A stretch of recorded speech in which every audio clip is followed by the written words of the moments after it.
Good evening. We're so glad you joined us. My name is Marlene Trump, and I'll be the moderator for this evening's forum. This forum is sponsored by Arizona State University and the Clean Elections Commission. By way of information, Arizona State University is a nonpartisan organization. That is, they never support or oppose any candidate or any political party. For this reason, the Clean Elections Commission has chosen ASU to conduct its candidate forums in Legislative District 20. The Clean Elections Act is a campaign finance reform measure which was passed by Arizona voters in 1998. Participation as a clean elections candidate is strictly voluntary. The system provides full public funding for qualified candidates who illustrate the support of their constituents by gathering $5 in qualifying contributions from registered voters in their legislative district. They must also adhere to contribution and spending limits and may not accept money from special interest groups, and they agree to participate in these forums. This election cycle, the Citizens Clean Elections Commission has also invited traditional campaigning candidates to participate. If you hold your cards up, one of our volunteers will pick it up and deliver it to me. We screen questions for clarity, to eliminate duplications or speeches or personal attacks on the candidates. If you need another card, just hold up your hand.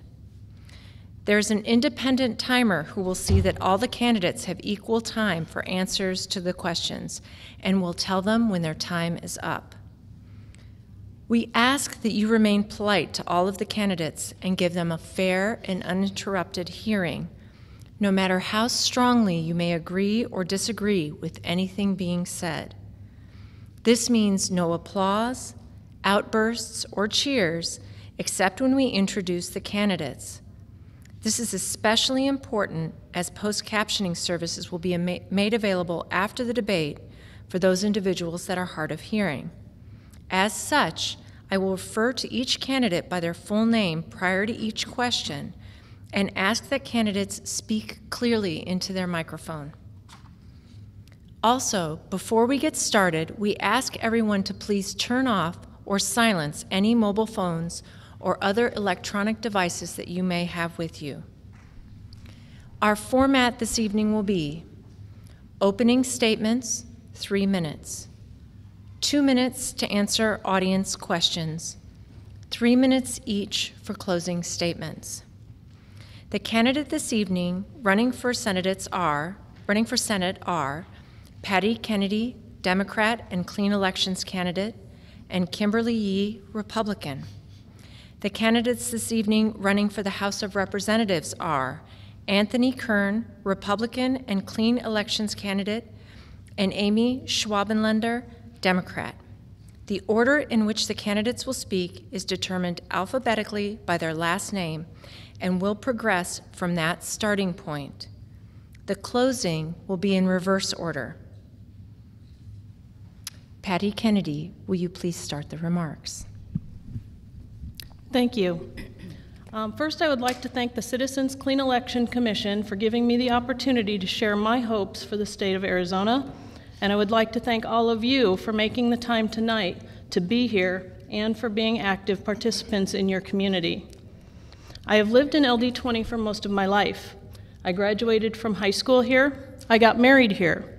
I've raised my family here. My husband, Brendan, and I operate a successful small business right here in the district. I have decided to run for the state Senate because the current policies we have enacted, that have been enacted by our legislature, are not working. Our economy is not rebounding as it should, and the hard-working families of LD20 and the state are still struggling to make ends meet. I love Arizona, and I love this district, and I know we can do better. When I was growing up, just a few miles from here, Arizona had a state government that worked, and it worked well. Democrats and Republicans worked together to make Arizona a great place to live and to raise a family. I know we can have that again. As an elected member and current president of the Glendale Union High School District Governing Board, I have a proven track record of working across party lines. Our board is made up of 3 Republicans and 2 Democrats, yet that fact does not ever enter into our decision-making. We work together to always do what is in the best interests of our students. Because of that commitment, and in spite of the fact that $20 million has been slashed from our district's budget in the past 5 years, Glendale Union is rated an A district by the Arizona Department of Education, and every one of our 9 high schools is also rated as an A school. This takes teamwork, dedication, and a culture of cooperation. This is what I will bring to the state Senate. You deserve a senator who will work across the aisle to do what is right for the state of Arizona, and a senator who will listen to all of her constituents regardless of party affiliation. Again, I am Patty Kennedy, and I am asking you to give me the opportunity to be that senator for you and to represent all of you in the state Senate. Thank you. Thank you, Patty Kennedy. Kimberly Yee. Good evening. I'm State Senator Kimberly Yee, and I'm running for re-election to the State Senate in District 20. I want to thank you this evening for taking the time to learn more about your District 20 candidates. I was born and raised in this district. I attended our neighborhood public schools. I graduated from Greenway High School and received my undergraduate degrees from Pepperdine University and received my master's degree in public administration from this great university, Arizona State. My husband and I own a small business, so I know what it's like to bring jobs back to Arizona and get our people back to work. My husband and I love this district so much that we decided to stay and raise our own family in this district. One of the reasons why I decided to run for public office was because I believe that we need people in the legislature who care about the issues, who will speak for the people that they represent, not their own interests or any special interests.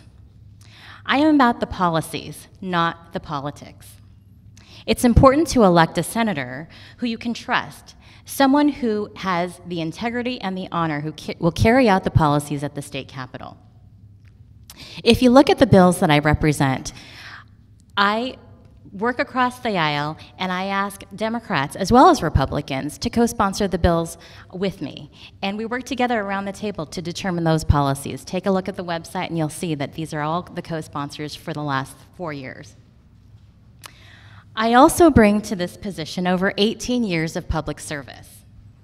I have long supported education issues and children's issues. I'm currently the chairman of the Senate Education Committee, and I have a record for increased school funding for our school safety officers on school campuses, as well as our successful science and technology programs in the classroom. I have sponsored legislation to bring more transparency in public budgeting so that taxpayers know exactly how their money is being spent. Doug Quellen was kicked out of office because he was found guilty of multiple campaign finance violations. So there's a real distinction between me and my 2 opponents. The judge in that Quellen case ruled that he be fined nearly $46,000, and he dragged his feet for many years to pay back the hardworking taxpayers of our state.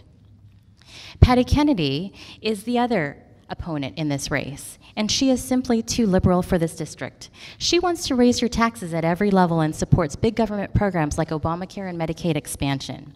She even proudly displays pictures of herself with Nancy Pelosi.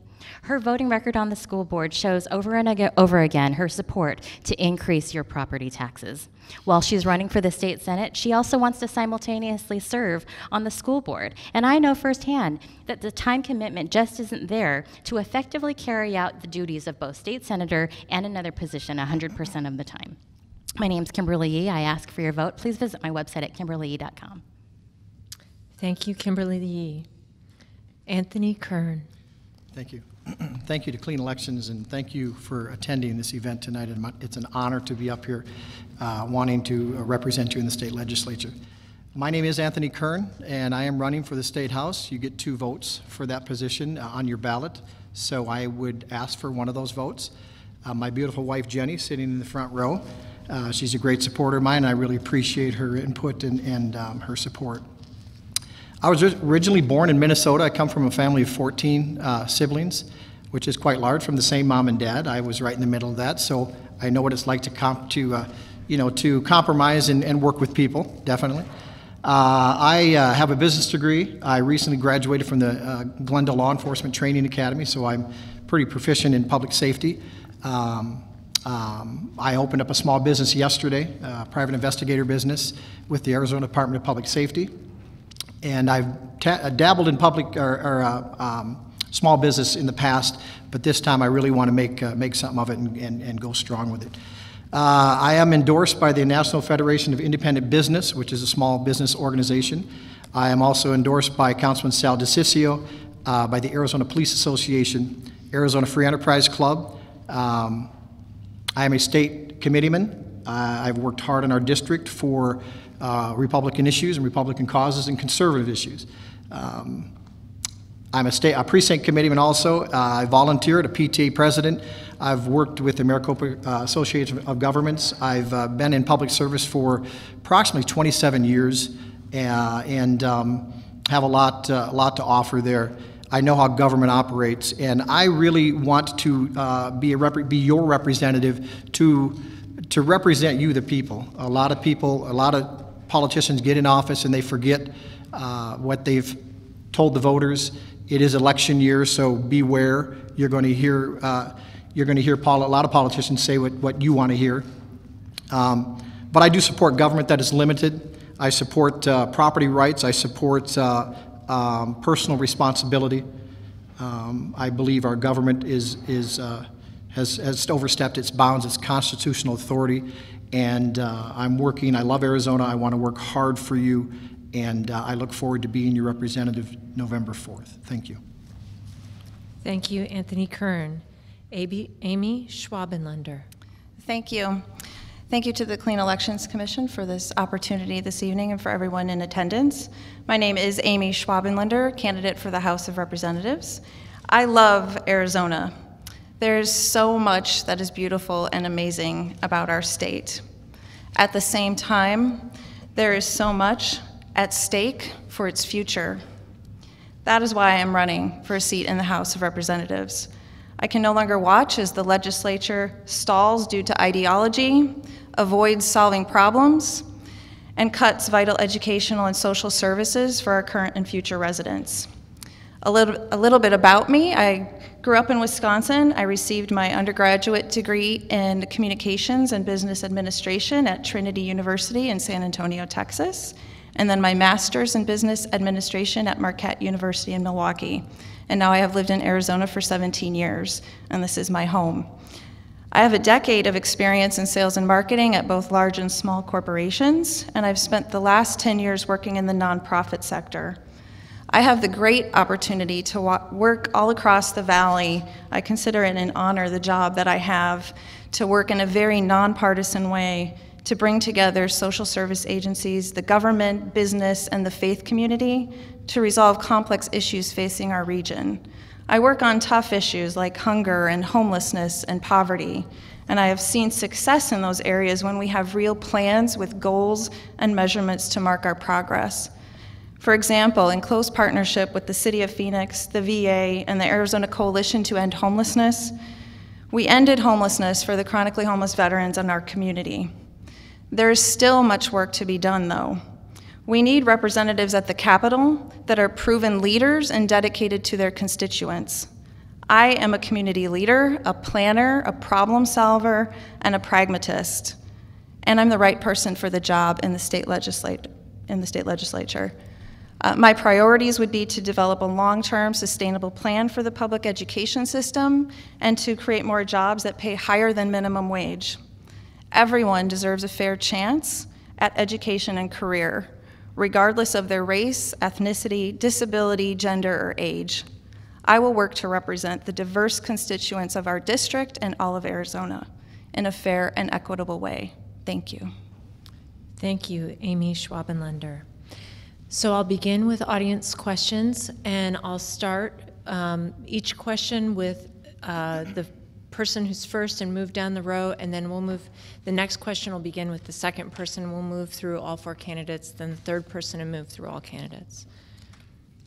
So the first question is, how would you address the state's projected budget deficit estimated to be over $1 billion by next year. Ms. Patty Kennedy. Thank you. Yes, today's Republic did report new deficit numbers, $520 million this year and up to $1 billion next year. In the article, I found it interesting that Senator Kavanaugh's solution was to, quote, return to the same old toolbox. Well, that's what got us to this point in the first place. We need new tools. The old ones weren't working. The first thing I would do is there are massive tax cuts for corporations that are slated to go into effect this coming July. Those need to be delayed, deferred, or possibly even repealed. And we need to also eliminate the tax loopholes that exist right now for large corporations. Corporations are currently enjoying record profits, and they are paying less and less in taxes. This is shifting our tax burden more and more onto the hardworking families in our district and across the state of Arizona. Next, we need to add items to the list of items that are subject to sales tax. I would include those types of luxury items such as country club dues and health club memberships that are currently not taxed. Next, and this is a big one, we need to repeal the tax credits that are given to student tuition organizations. Not only is this siphoning off millions of dollars at an alarming rate, and the program is allowed to grow by 20% every year.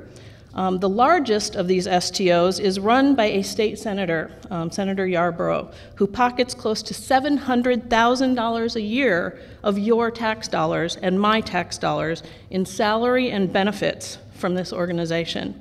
As a taxpayer, I think that's outrageous. Ending this diversion of tax money to private schools would bring back immediately roughly $75 million into the general fund, which Thank you, could then... Patty Kennedy. Thank you. Kimberly Yee. Thank you. There are so many different ways that we could take a look at the huge budget deficit that we will be facing in this state. We received a budget overview in the last couple of weeks, and the picture is very dim. And that the reason for it is because the tax revenues just simply are not there as they were projected. There are a number of ways we can help to solve this dire problem, and we really need to take a look at how we establish our job market and to boost our economy by ensuring that our business climate is friendly so that we ensure manufacturing is here to stay and that we bring more manufacturing jobs and those types of incentives that bring more businesses to our state, and ensuring that those small, medium, and large businesses and corporations are getting what they need in order to advance the job market and to create that robust economy that Arizona needs. It's important that the government get out of the way of these businesses, because by producing the red tape and the bureaucracy, our business community cannot do what they need to do to advance those jobs, to provide for that quality workforce that we need in Arizona.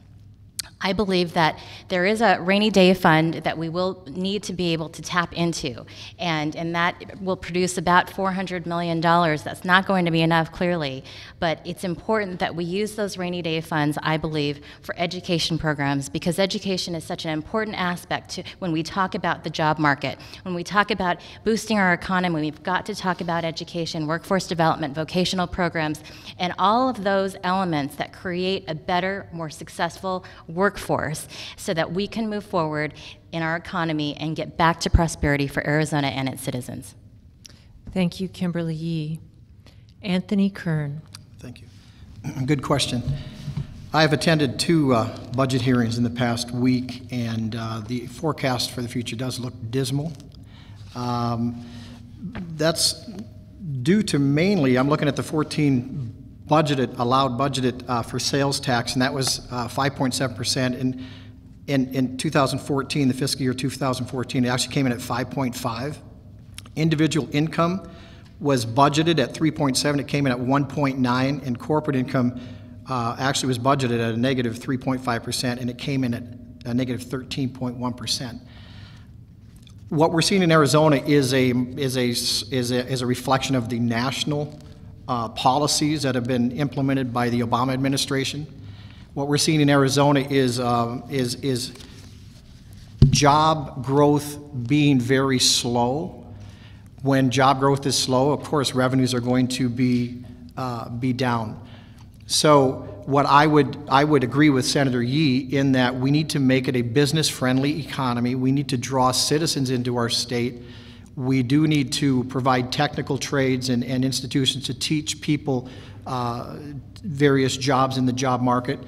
But I think our biggest problem right now is that because of what's going on in the nation, people they're hesitant in their spending, and it's reflecting in our revenue projections. So they were forecast a little high. They came in real low, and rainy day fund, we can definitely look at that. I'm not sure if I would look at everything else first to see how we can get it on track. But I would prefer bringing in jobs, bringing in people to work those jobs. People buy stuff, sales tax revenue goes up, corporate tax also goes up. Patty Kennedy stated something about, I'm sorry. Thank my you, time's Anthony up. Kern. Amy Schwabenlender. To me, the budget situation is a perfect example of our state legislature having an ongoing lack of planning. It's unacceptable to me that the legislature can spend a whole session and not balance the budget until last, and then go longer than the 100 days. If you're a small business owner, if you work at a large company, if you work at a nonprofit, you have a plan that's longer than 1 year at a time. What's lacking in the legislature is people who can look forward and create long-term plans. The situation in Arizona is a structural deficit that has been ongoing for decades. It has nothing to do with the current administration and the federal government. It's been there forever. And one of the things that the legislature needs to do is address increasing revenues. We cannot just look at cutting taxes and cutting taxes and cutting services and not investing in programs in education that lift people up. We have to find additional revenue sources, and we have to have a long-term plan. Other states manage to do this. I believe with the right representation at the Capitol, it's possible to do that for Arizona and look to the future, balance the budget first, and have it for a projection of 5 years or 10 years, and you reevaluate and you adjust. Thank you. Thank you, Amy Schwabenlender. This question will begin with Kimberly Yee. What is the most pressing problem facing the state of Arizona, and what would you do about it? Kimberly Yee. There are so many pressing problems that we need to deal with at the Capitol, so it's hard to decide which one to pick. Education comes to mind, however, as a critical issue that we've got to wrap our arms around in Arizona. And, as the daughter of a retired public school teacher and having worked for these 18 years on policies related to education, it's important that we maintain good public schools that produce educated individuals who are ready for that workforce. And we aren't there yet. I believe there are so many things that we can do to create a better workforce, and I touched upon them in my earlier answer. One of them is our vocational education programs, and we have a start here, but we can do so much more. There are a number of students that I talk to in my visits to schools, and many of those students aren't bound for college, and so we've got to get them programs where they are trained and skilled when they graduate from high school. In fact, in talking with them, those who are in really wonderful vocational programs, they have grasped the programs and they love them, that they actually are looking forward to go to school. So it's actually capturing students who would have otherwise dropped out of school. If we can invest in those vocational and educational workforce development programs and work with our businesses to identify what those skills are that are needed and what is deficient that they're seeing, we've got to work on that partnership as well as with the community colleges. Many of the community colleges have programs where students can go and be trained. And one thing that is the most important is that the education community and the business community have got to work together because they're wanting the same thing, and that is a viable, educated workforce. But we've got to bring all of the entities together so that we can come up with a great plan to move Arizona forward. Thank you, Kimberly Yee. Anthony Kern. Thank you. Great question. I believe that the number one state issue in the state is the budget and the forecast of it being in the red. That is very important. It's going to be my number one priority, and it, the legislature has been doing a good job, but doing what they can to cut taxes and doing what they can to cut spending. One of the problems is, in my opinion, is spending. Government, again, is out of control in their spending. They continue to look to the taxpayer for the funding. Government doesn't create money. They don't create profits. They just look to the taxpayer and the corporations to enhance their funding, their general fund.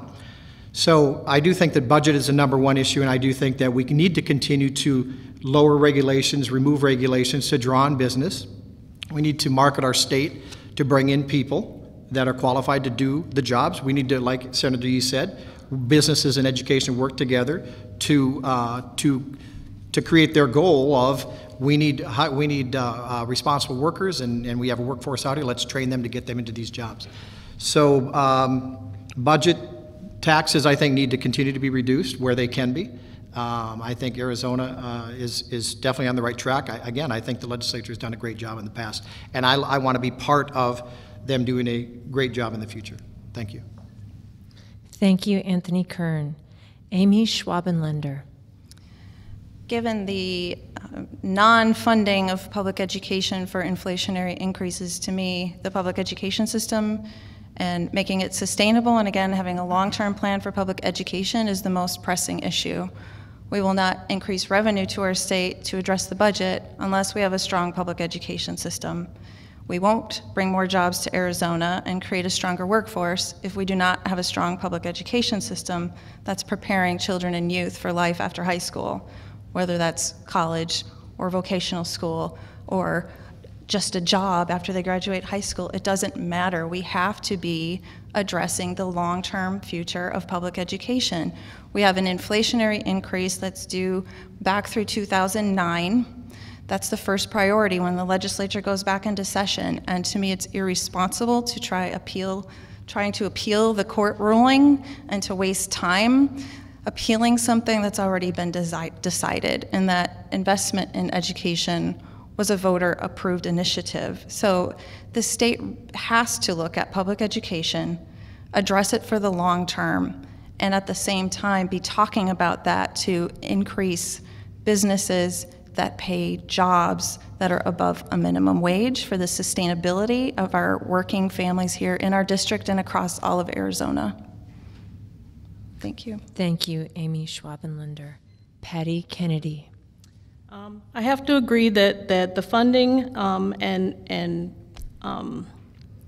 paying the schools what we have taken from them over the last 5 or 6 years is really the thing that the legislature has to focus on when they first get back into session. They cannot leave it till the end.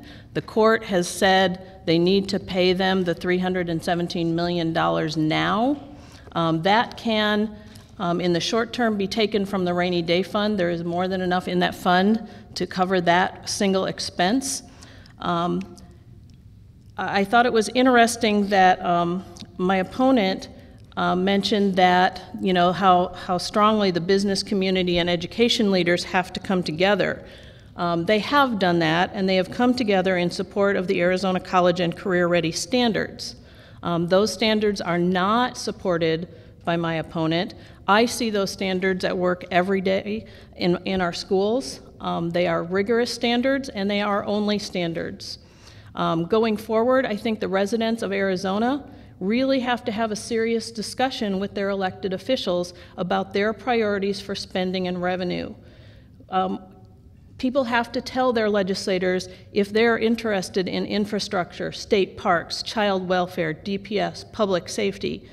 Those things have to be paid for somehow. If we continue to just cut taxes and not close loopholes, we are going to have a serious conversation about what services we want as a state. Thank you. Thank you, Patty Kennedy. This question will begin with Anthony Kern. Article 2, Section 2 of the Arizona Constitution states that the purpose of government is to, quote, protect and maintain individual rights, end quote. How does your political agenda align with this purpose? Anthony Kern. Well, I have with me, and I carry with me, the United States Constitution. My goal in the next couple of weeks is to memorize not only the United States, but the Arizona Constitution. The government's responsibility is to protect the citizens of our nation. As you know, there's huge threats out there. In fact, today in the Arizona Republic, there were 10 ISIS fighters that have crossed the southern Texas border, and they caught them. So if they caught 10, how many more have come into our nation and intend to do us harm? The government is not doing the responsibility of protecting its citizens.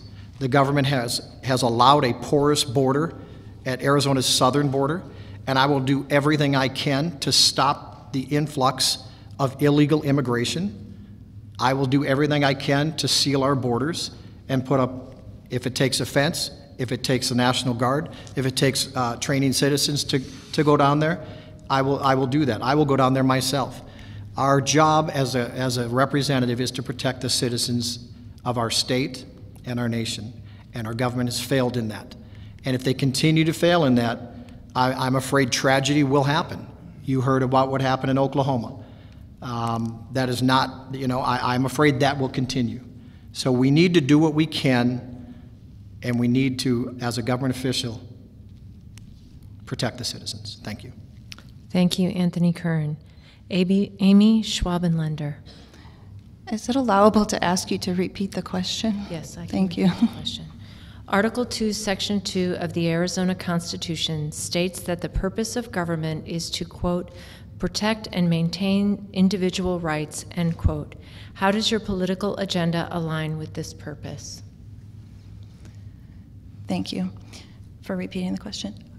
I would say my political agenda, my platform for running for office is, again, to address the long-term sustainability of Arizona's future by prioritizing the public education system and workforce development and bringing more jobs.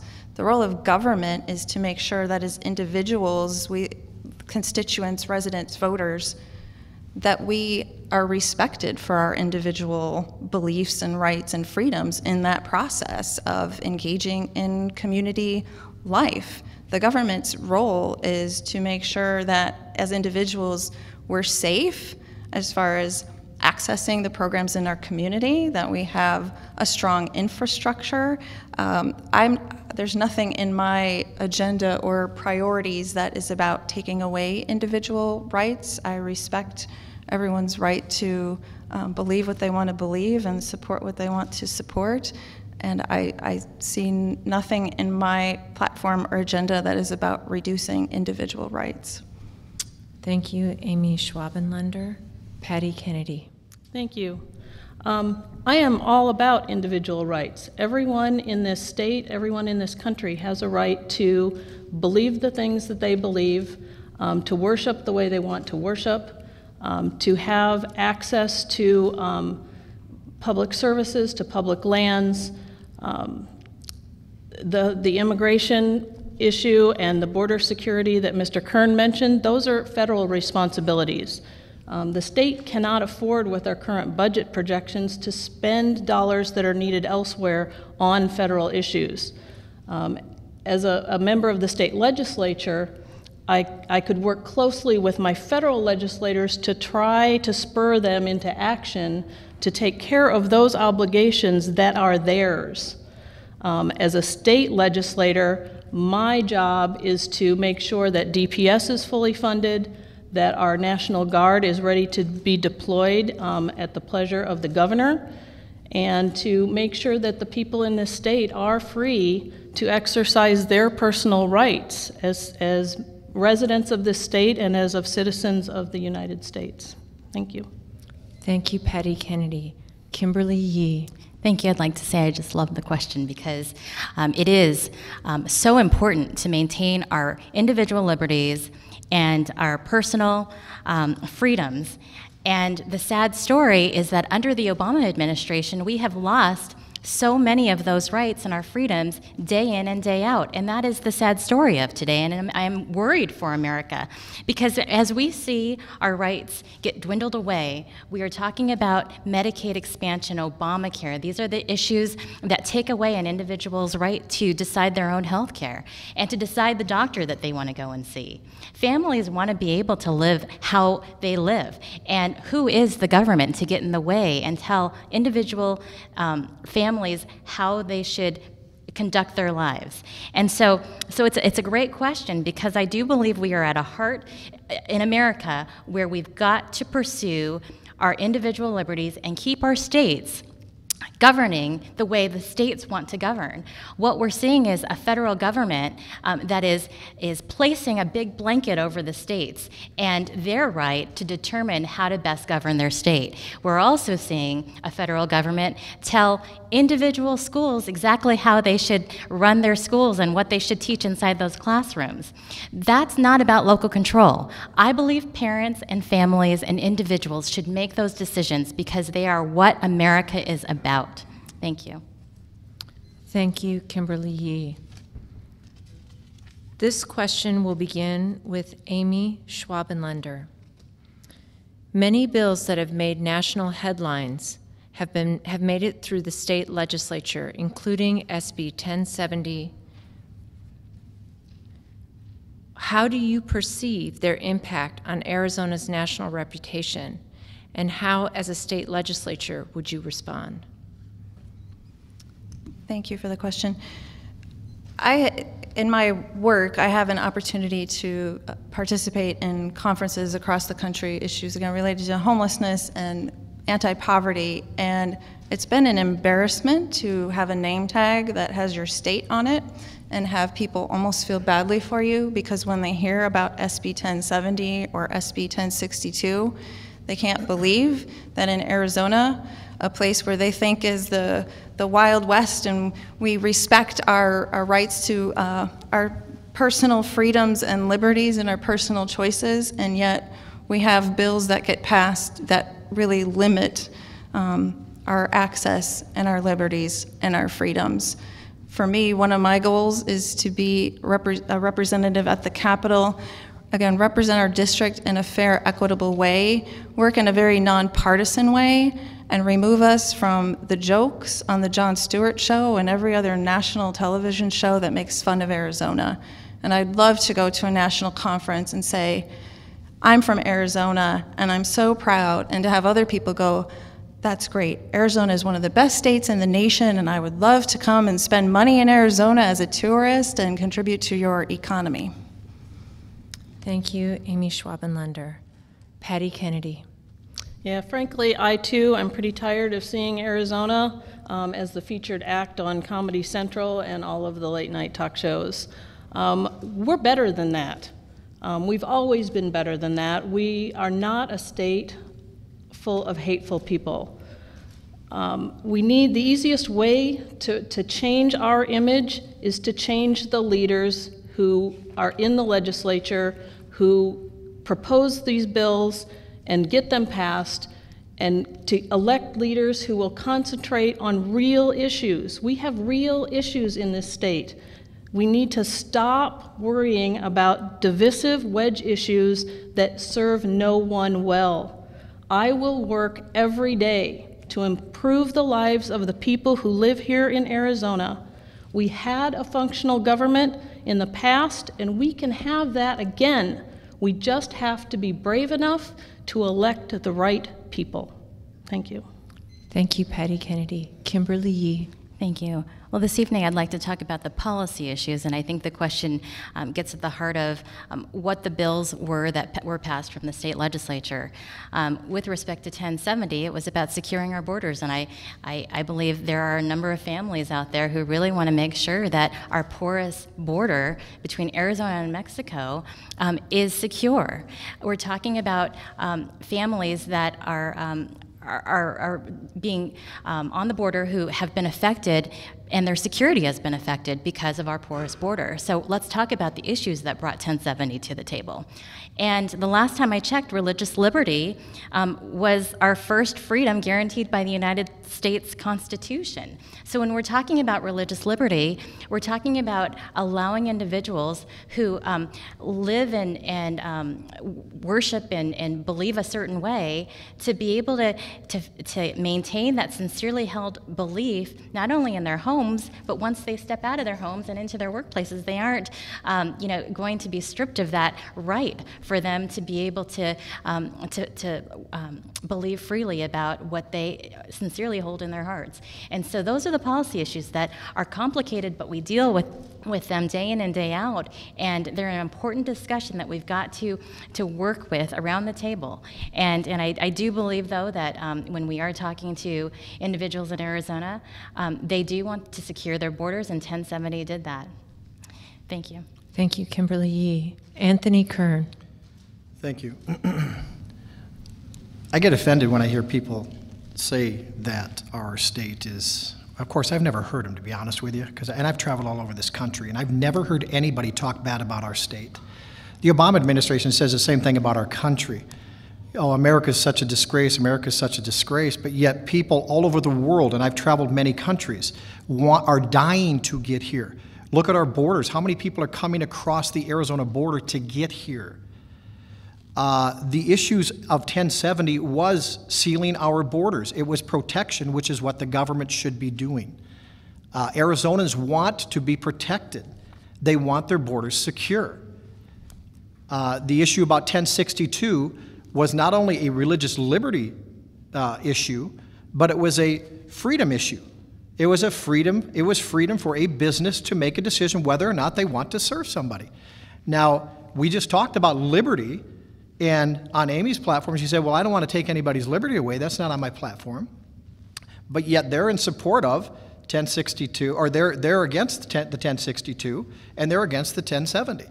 Both of those pieces of legislation, there are people in this state, and I think a majority of people, that support both of those bills. The media blew it all out of proportion. Therefore, the media made a laughingstock of themselves, because people aren't dumb. They know what the real issues are, and they're tired of their freedoms and their liberties being taken away. They're tired of a porous border and the federal government, as Amy said, not doing a thing. And we work, and the legislature and the Senate works hard to take care of these issues. The media steps in. There's 2 or 3 people that are against it, and they say there's thousands of people against it, and the media is what makes it, quote, a laughing stock. I don't see it in our nation. In fact, I think Arizona is revered for 1070, and I think Arizona, as other states have passed a bill similar to 1062, I think we should bring it back on the table. Thank you. This question will begin with Patty Kennedy. Do you believe in Common Core? Why or why not? Yes, as I said earlier, I absolutely believe in the Arizona College and Career Ready standards. Rigorous standards have been part of our school system in Arizona for 20 years, more than 20 years. Having standards that are uniform across this nation has become more and more vital because our society is so transient. We need to be able to say that students here in 3rd grade or 5th grade are learning approximately the same things that they're learning in other states across this country. Standards are not curriculum. No one from the federal government is telling anyone what they need to teach in any class. Glendale Union, my district, has fully implemented these standards across our curriculum. Our curriculum coordinators, along with our teachers, develop our curriculum, no one else. And I see positive results every time I visit classrooms, which is often. I don't really understand how this whole issue got to be so out of control. This is not anyone telling us what to teach our children. Curriculum is up to school districts. I am a firm believer in local control. That's why I serve on a school board. As far as serving on a school board and in the state legislature, there is much precedent in this state for legislators doing both and doing both well. I would ask anyone who has a problem with these standards to let me know. I would be happy to have you come on a tour of any of our schools. Thank you. Thank you, Patty Kennedy. Kimberly Yee. Thank you. First, let me set the record straight about my opponent's false claim on her campaign materials that I was the sponsor of an anti-Common Core bill, HB 2316. That bill was sponsored by Representative Justin Pearson, Tom Farese. It's an important qualification for a state senator to comprehend and know how to read bills at the state legislature and not make these very simple mistakes in seeing who's sponsoring bills. The sponsors' names on bills are prominently displayed at the top of each bill. My name was not on the top of that bill. I believe in rigorous academic standards. In fact, these standards are so important. They are a measurement of what students should be able to know and do by each grade level. In the 1990s, I was working for the California State Board of Education, and it was my job to go out into every county in California to help develop their standards. And what was so important about that task was that we went into every community, every county, every school district to make sure parents and families had an opportunity to have input on those standards. And if they didn't like them, they had an opportunity to tell us. Well, guess what? Fast forward today, the standards were not developed that way. They were developed by insiders. They were developed by people like Bill Gates. Bill Gates, who said that these tests would not only be aligned to the assessments, he said when tests are aligned to the common standards, the curriculum will line up as well, and that will unleash powerful market forces in the service of better teaching. We have a situation here where the federal government is telling states exactly how they should teach their kids. And furthermore, these Common Core standards, while best intended, they are creating a federal initiative upon our states and our local communities with no parent input. Now, I do believe that we do need to establish high-quality academic standards. We need to have those benchmarks for every child so that we can know exactly when they're ready to graduate from each grade level to each grade level. So we've got to do that in an effective manner so that parents have the input, so that local communities will embrace these standards like they did in California when I worked on Thank this. you, Kimberly Yee. Anthony Kern. Thank you. Great question. I am against Common Core for a couple of reasons. One is I feel it is a federal takeover. It is a federal overreach into our school system. They continue and continue and continue to try to get into our private lives and take away our liberties. Common Core is a one-size-fits-all type program. We have several, probably 30, 40, 50 people in this room. All of us are unique and all of us are different. What we learn in Arizona is different than what they're learning in New York because they're different people. They're different cultures, I guess. We are the Wild West. We are the West. They are the East. We're going to learn different things at different levels. Kids are individual. So what we're doing is we're taking a blanket proposal, Common Core, and saying, okay, you guys in New York and you guys in Arizona are going to learn the same way. And I disagree with that. I think there's several types of learning. I do not think one size fits all. I do not think we should necessarily get all of our kids ready for college because some kids don't want to go to college. Some kids they don't want to go. They want to learn a technical trade. I think we should prepare them for the workforce in the 12 years that they are there. But our focus shouldn't be throwing them into college. That might not be where they want to go. So I think it's a setup for failure. Louisiana did implement it, and they turned around and said, we don't want it. I think several states have done that because they saw what the program really was. And again, I think it's another attempt by the federal government to come into our education system, collect data on our students, and tell us what to do. Thank you. Thank you, Anthony Kern. Amy Schwabenlander. Thank you. So the Arizona State Legislature, with a Republican majority, adopted and approved utilization of Common Core and renamed it Arizona College and Career Ready Standards to ensure that children have a choice and are prepared for what they want to do in their life after graduation from high school, regardless, again, if it's four-year college or career through a technical, vocational, other program.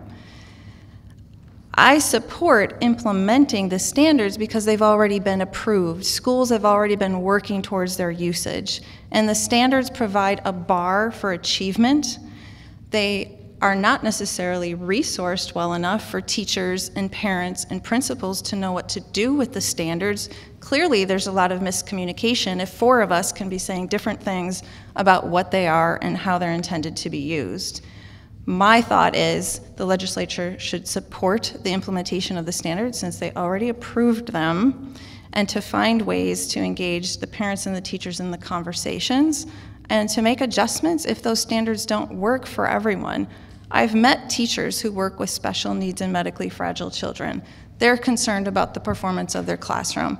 Great, let's figure out how to solve that problem so that for that teacher in that classroom and those children, the standards make sense.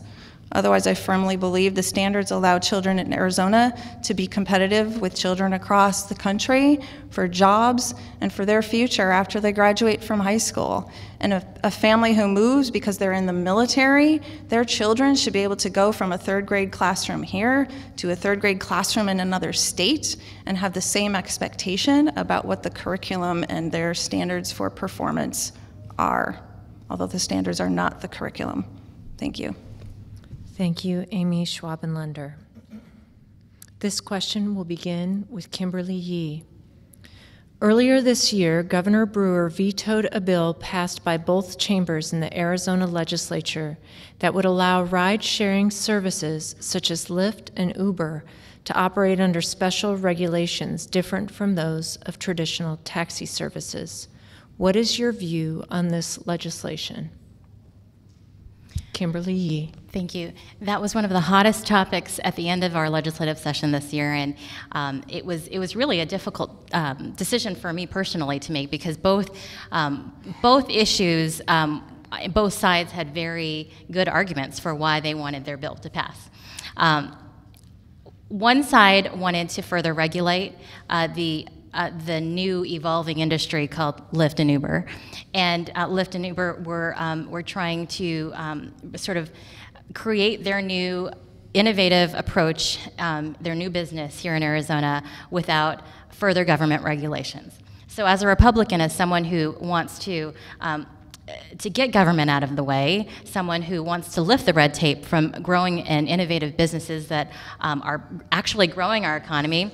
These businesses are actually doing a good thing to bring our workforce forward as well as creating jobs for our people.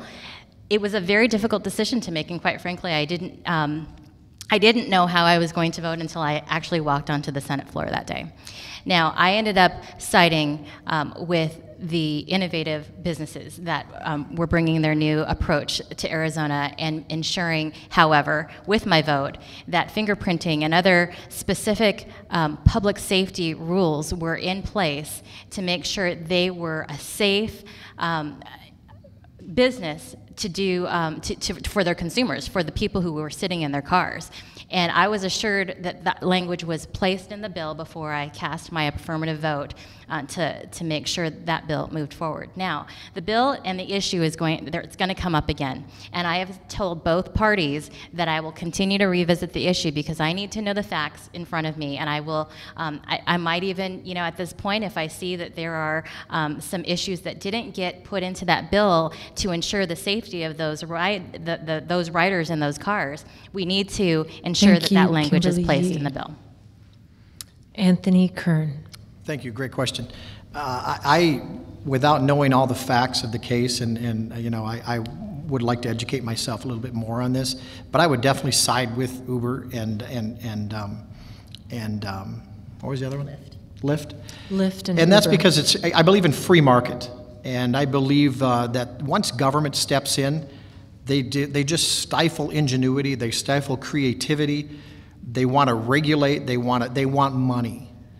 And so I believe in free market. I believe in free market reforms. I believe reducing legislation. I believe in reducing taxes, putting more money in the consumer's pocket, putting more money in the businessman's pocket, creating more jobs. So, you know, without looking at all the facts, as Kimberly has done very well, I would do that as a legislator when it comes up again. And I would work to protect the citizens, like Senator Yee had said. But again, I am for free markets, and I am for people.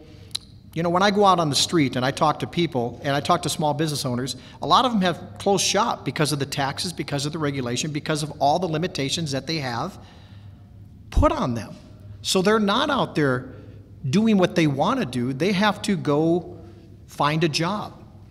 So, and that's because government is in the way. Get government out of the way, protect its citizens, absolutely, but let's keep government out of it. Thank you. Thank you, Anthony Kern. Amy Schwabenlander.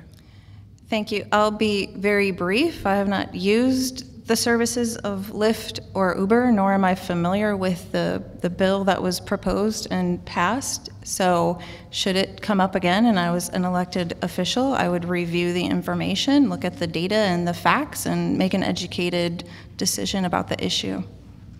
Thank you, Amy Schwabenlander. Patty Kennedy. I have not actually used Uber or Lyft myself either, but I do know people who have used them and really love their services.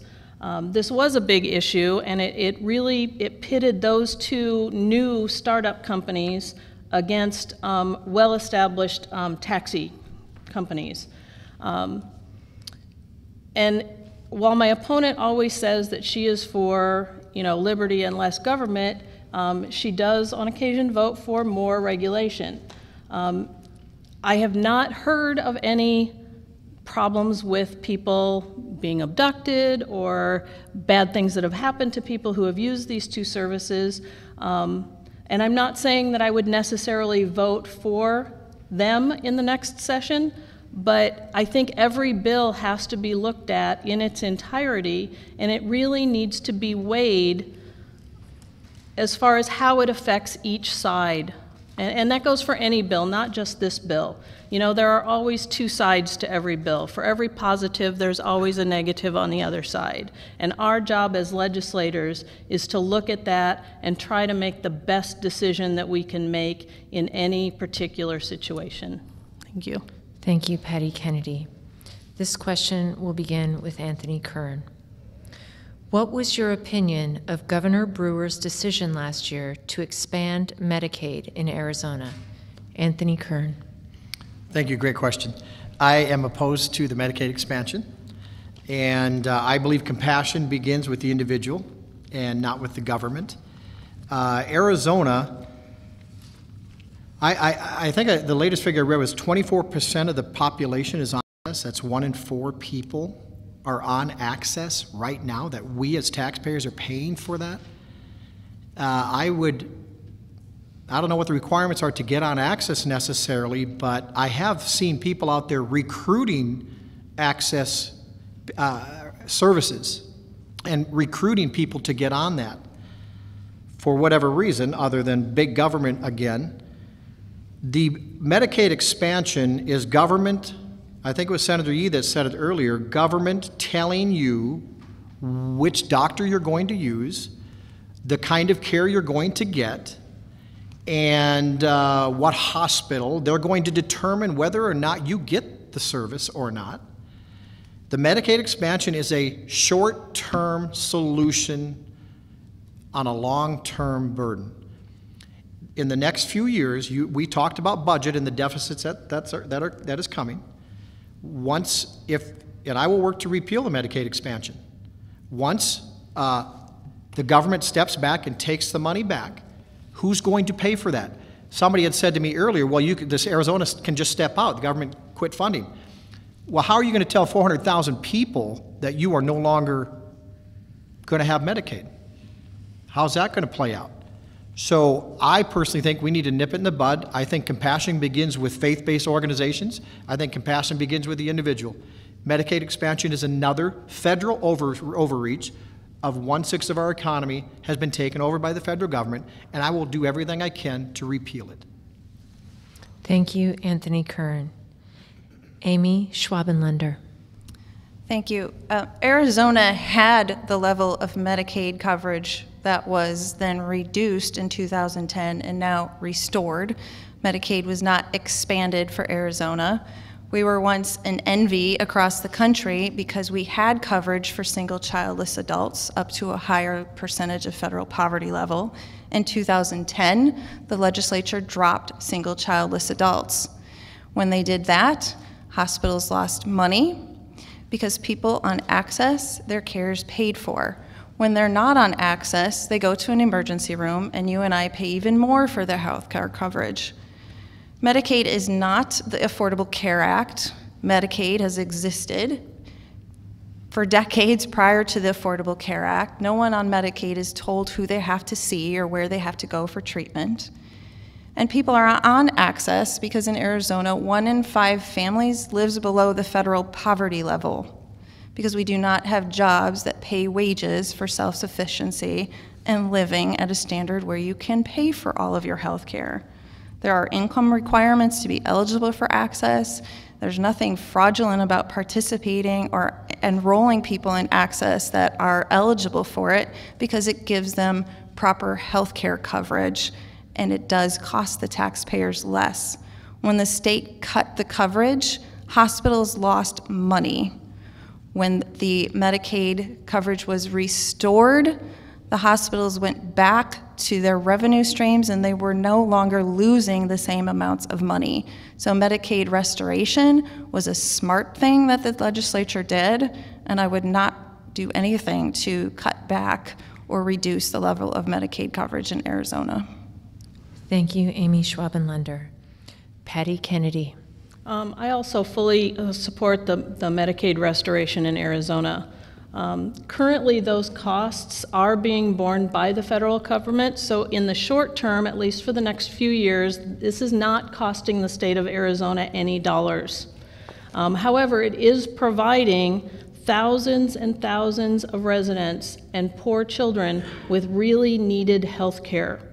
The goal of this program in these years that we are not bearing the costs should really be to improve the health of these people that are the most vulnerable people in our society, so that when the federal money runs out, these residents are more able to become contributing members of our community, and their children are healthier and can focus on their education.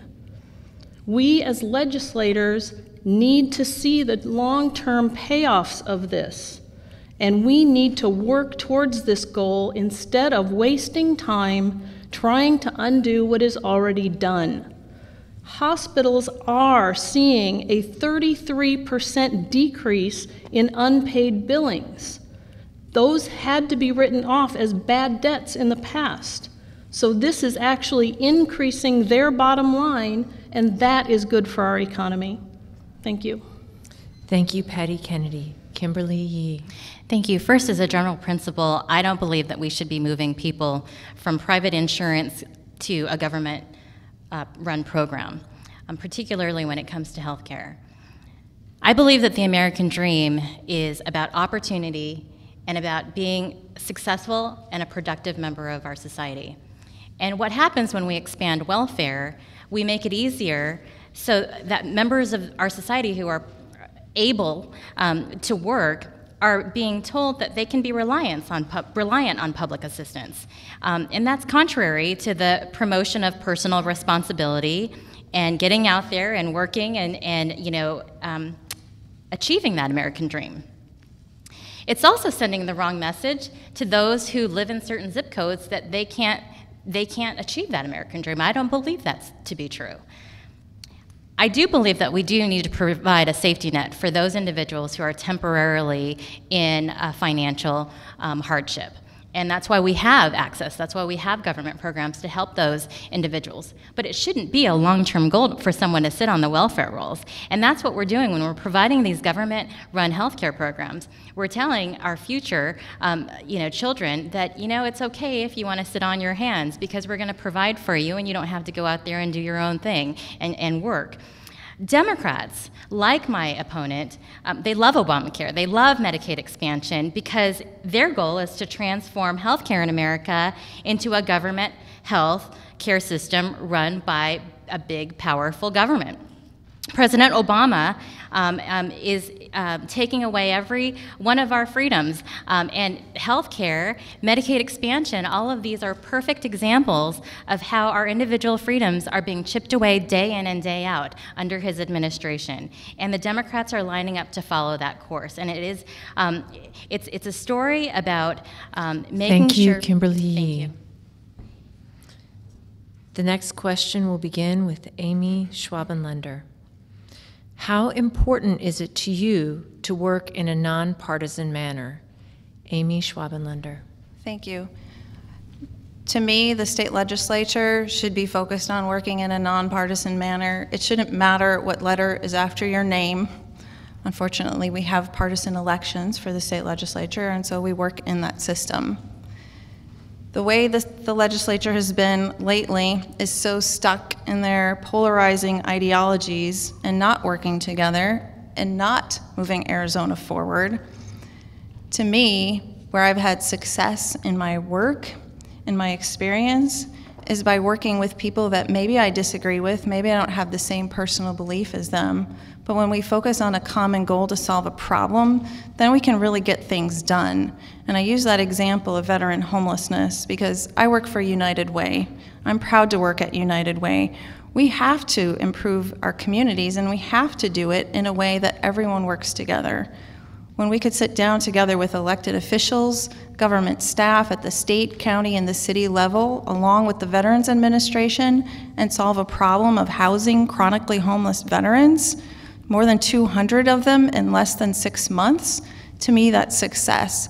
It never would have happened if people were stuck in their partisan views and refused to talk to each other and to solve a problem. And that's the same type of approach that I believe the legislature should use for other issues, and to really look for the long-term future and sustainability of Arizona. Thank you, Amy Schwabenlander.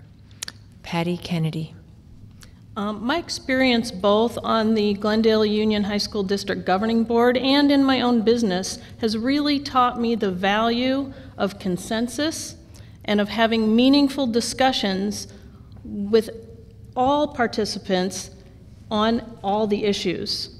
I will make myself available to my constituents, all of my constituents, on a regular basis so that everyone in the district has an opportunity to have a voice.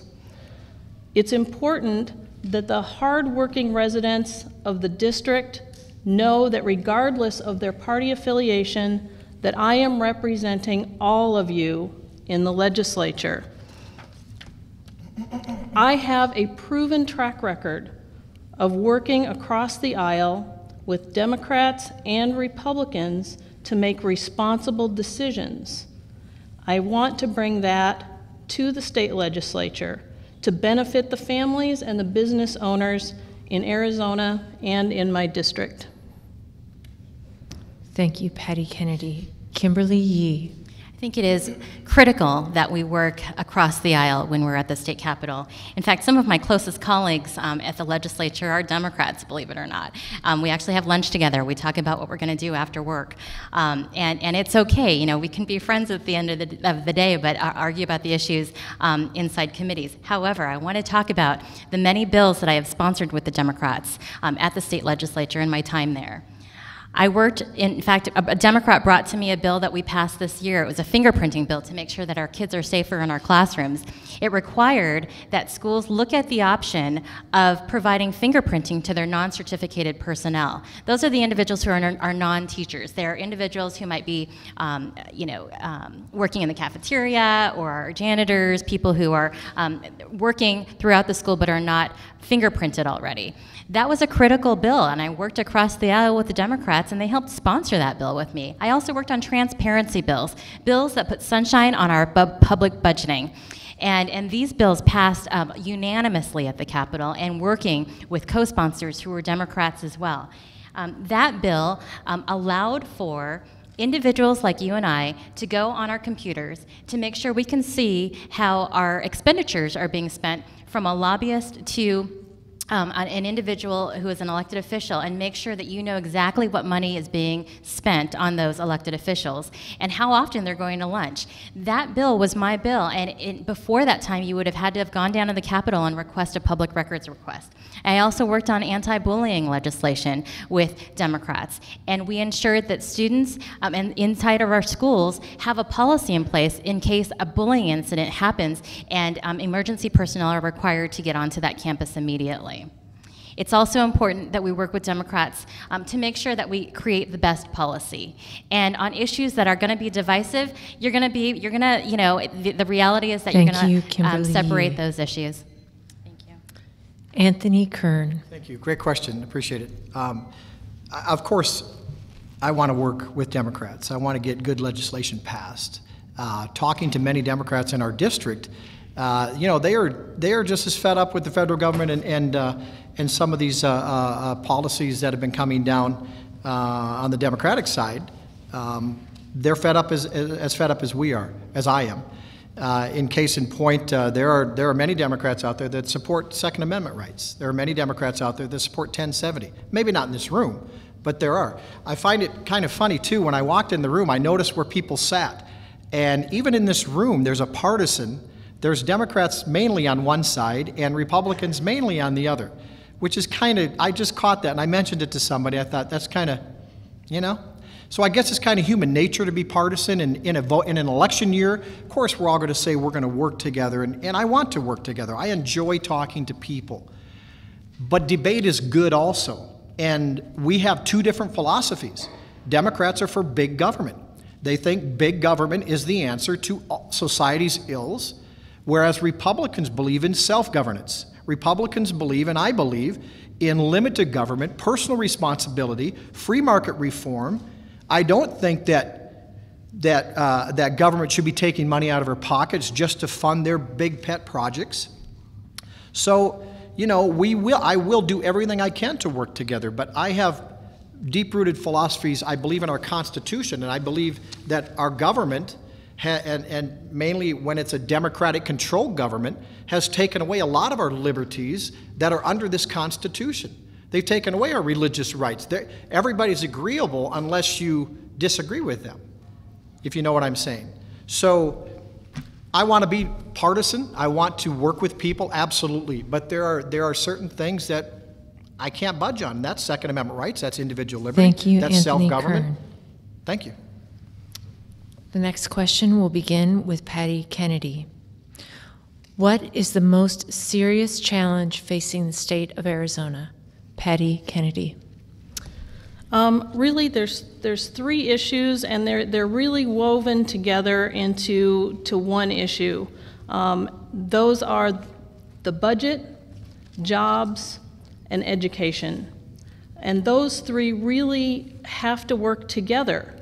And our legislature really needs to work on this and to realize that the consequences in one area really affect those other two.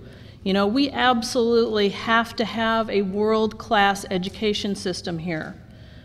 This is a global society, whether we want it or not. We have to have high expectation and standards for all of our students. Without a well-functioning education system, we can't attract those businesses to move here.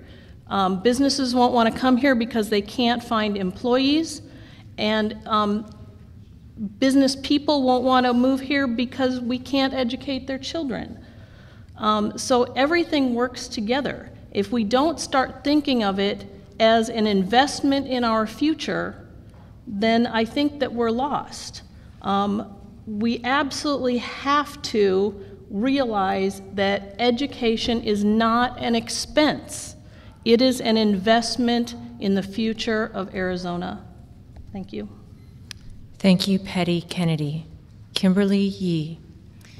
There are significant issues that we've got to tackle right away. Job creation is on the top of the list when I talk to voters in our district. We need to increase our workforce and ensure that our business climate brings forward those jobs, those companies that are leaving California. They need to land here in Arizona before they get to Texas. And it's important that we ensure that they have the ability to work in a place that is friendly to not only their business creators, but reduce that red tape that the government has placed upon them. Secondly, education is at the top of the list. We've got to ensure that our classrooms have the proper funding that they need so that teachers don't need to go out to garage sales on the weekends to go and buy their supplies. They need to be able to have the resources in those classrooms and to make sure that the money doesn't stop at the administration level. We also need to make sure that our teachers are getting properly paid for the dedication and the hard work that they produce for educating our students.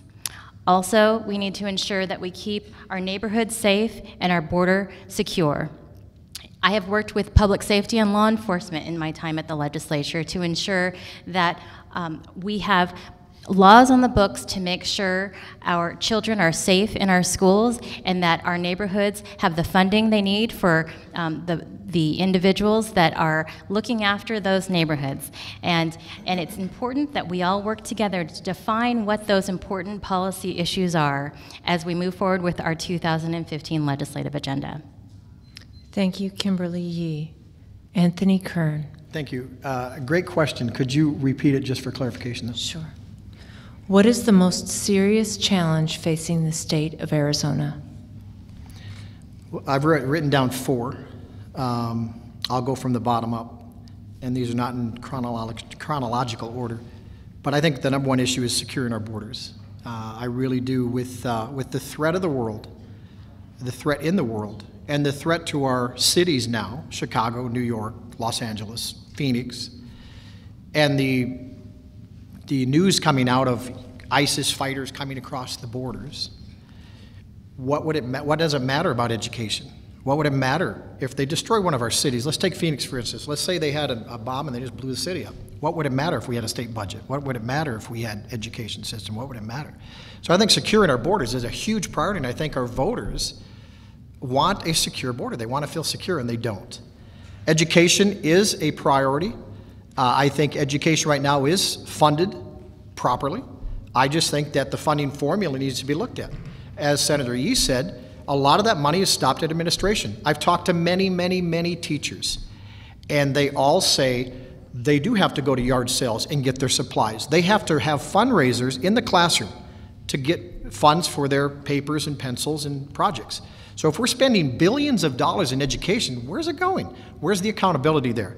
I also think tax reform, continue tax reform to draw in business, continue to upgrade the job market, to remove regulations, bring in the people that want to move to Arizona, similar to Texas. A lot of people are moving to North Dakota because of the job market. And the budget. Budget is number one priority. We are facing a huge deficit in the budget, and we need to look to see where we can cut spending and change that. So thank you very much. Thank you, Anthony Kern. Amy Schwabenlander.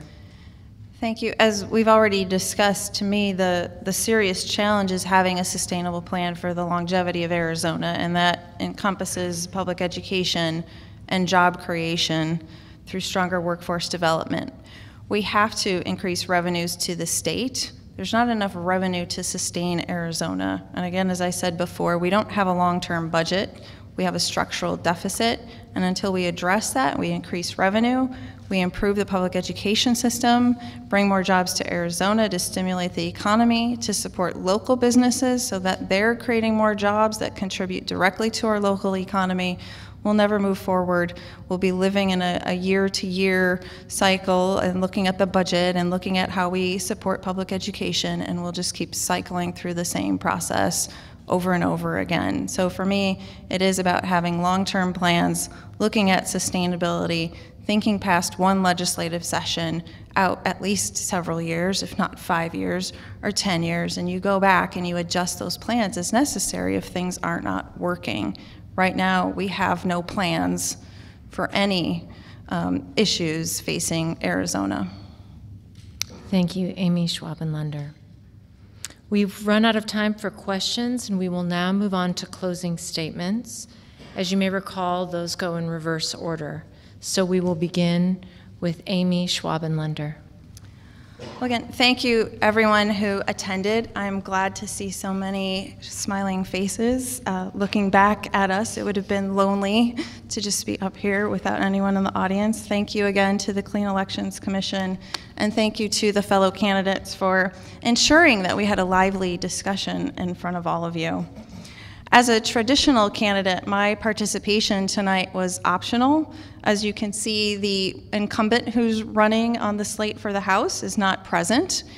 I believe that just like knocking on doors and talking to constituents and residents, participating in public forums like this is just as important. It's important for you as constituents to learn about your candidates, to hear and see what we are thinking and what we're doing. I will never take your vote for granted. I feel like the incumbent is taking your vote for granted, and I will always ask for your ideas and feedback. I learned a long time ago that you can only learn by listening. You can't learn while you're talking. And as a legislator, there's always going to be something to learn, and I would always welcome your input and feedback. I have the experience to do the job of a legislator. I have the compassion and the business sense to solve the wicked problems that face our state and our communities. I've also witnessed success and solutions. I've seen how education and jobs go hand in hand to move individuals and families to a greater level of stability. I have seen and been part of the power of collaboration to positively change individual lives and whole communities. And I will bring that same bridge-building approach to the state capitol to strengthen Arizona's future, while using strategic planning and problem solving. Again, I will seek your input as constituents, as the teachers, the firefighters, the direct line workers, the students in our communities. Our district is diverse, and I've enjoyed meeting people from all kinds of various backgrounds. But what I do see and what I hear that everyone has in common, everyone wants better for Arizona. We want to do better for our children, for our families, for the seniors and elders in our community. So it's time to elect real leadership for this district. I ask for your vote. Without your vote, our district maintains the same partisan representation at the legislature rather than a government that is representative of its residents. Thank you for your time, your consideration, and remember that a vote for Amy is a vote for Arizona. Thank you. Thank you, Amy Schwabenlander. Anthony Kern. Thank you. It's an honor to be up here, and it's an honor to hopefully represent you in the state legislature come November 4th. You do get 2 votes for the state legislature, and I hope to get one of your votes.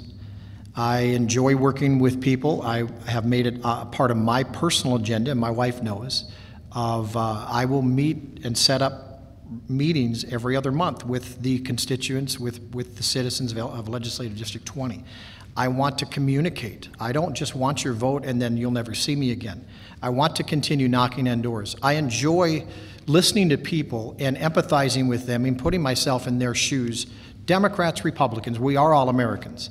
And so I enjoy people. I enjoy making good policy. I enjoy working with legislators that I feel are doing a good job.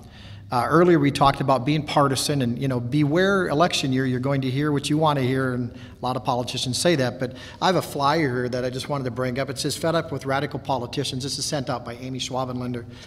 It says, "Fed up with radical politicians who don't get things done. Boyer and Kern are radical politicians." Keep in mind, this is my first time running for this office. Focused only to their far-right ideological agenda, including forcing government interference into private health care decisions. Boy, that's partisan. Can you agree with me? That's kind of partisan? Or is that, working together? I've never met Amy Schwabenlander before. She has no idea who I am. Probably got a lot of that off my website. So I think that's a wrong foot to start out with. I would like to see us working together and seeing what the people's needs are. It's not about me. It's not about it's about you. I am a servant leader. In other words, I want to, you are the sovereign. I am the servant to you. So as you get involved in politics, and I'm sure a lot of you are, I want to listen to you. We might not agree. In fact, we won't agree on every decision. But I will listen. I will listen to Democrats. I will listen to people I disagree with, because that's who I am. I'm very balanced in my decisions. There are some decisions that I just believe in the Constitution. I believe in free market. I believe in self-governance. I believe in freedom of speech, freedom of religion, freedom to make right choices. I believe in securing our borders. I oppose amnesty. I'm a conservative Republican, and I'm not ashamed to say that, because I believe if we had more conservative Republicans and people that upheld the Constitution, our nation and our state would not be in the place it is in. A lot of people say they're tired of politicians. Well, I guess I'm a politician because I'm asking for your vote, and I want your vote, and I will work hard for you. But I am also a citizen of our legislative district. I'm a citizen of Arizona, and I'm an American. Thank you for your time. I ask you to vote. My website is votekern.com. Thank you very much. Kimberly Yee. Thank you. I'm Kimberly, and I'm seeking re-election to the State Senate in District 20. I was honored earlier this year to receive the Rising Star Award from the Republican National Committee back in Washington, D.C. I have a strong record of accomplishment at the state capitol and have been awarded Legislator of the Year by the Arizona Chamber of Commerce and Industry, and I received the Legislator of the Year by the Arizona Association of County School Superintendents. I have been named Friend of the Family and Friend of the Taxpayer. Those who have endorsed my candidacy include United States Senator Jon Kyl, Congressman Trent Franks. I've been endorsed by Maricopa County Attorney Bill Montgomery. Groups who have endorsed me include the Arizona Chamber of Commerce and Industry, as well as the National Federation of Small Businesses, NFIB.